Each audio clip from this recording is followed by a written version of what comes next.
Here is an interesting math question that I just made up. And of course, part of the challenge is reading my handwriting. That's what makes it so challenging. That's why it takes extra skills to solve these problems, is when you have to deal with my handwriting.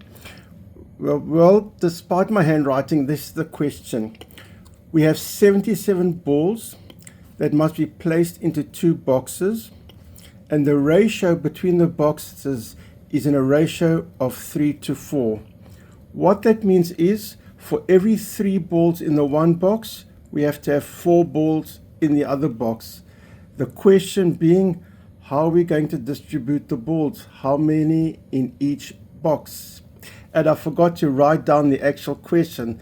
The actual question is, how many balls do we put in each box, given that it's a ratio of 3 to 4? So to begin with, of course, I don't know how many. That's why I cannot fill the answers in. But I know it's in a ratio of 3 to 4. For every 3 in this box, there's 4 in that box. So if, for example, there's 3 times 5 in this box, there'll be 4 times 5 in that box. If there's 3 times 8 in this box, there'll be 4 times 8 in that box.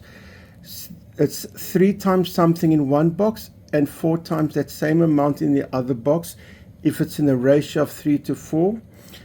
As I do not know what that something is I'm multiplying each side by, I'm going to call it x, the famous x. So I'm going to pretend there's 3x in this box and there's 4x in that box. And so given there's 3x in this box and 4x in that box, we were originally told there's 77 balls altogether. That means 3x plus 4x equals 77. The total number in this box plus total number in that box is 77. 3x plus 4x is 7x. This is the beauty of algebra. In algebra, we can use rules where we don't even need to know what x is, because it's true for any number. If you have 3 of something under the table and we put 4 more of the same thing under the table, how many will we have? We'll have 7 of that thing. We don't even need to know what that thing is. Same principle. We don't know what x is, but 3x plus 4x is 7x. 7x equals 77. And I always remember, an equal sign is like a balancing scale. What we do to one side, we do to the other. If we have balancing scales that balance, if we divide each side by 7, the left will still equal right. If left equals right, that means left divided by 7 will equal right divided by 7. And I always say in algebra, every step, there's always 2 concepts I look for. Number 1, it has to be true. And number 2, it has to be helpful. Dividing, I just explained why dividing 7 on each side is true. And the reason why it's helpful, we're left with an x, which makes it easier to solve.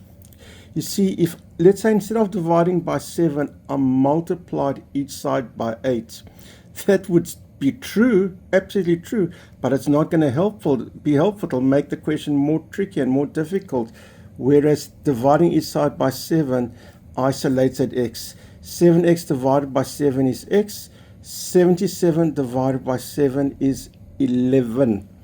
Okay, so we've solved x is 11. The one box had 3x, and if x is 11, that's 3 times 11 means 33 balls. The other box had 4x when we started. As we've solved that x is 11, 4x means 4 times 11 is 44. And to check, 33 plus 44 does equal 77, so it must be correct.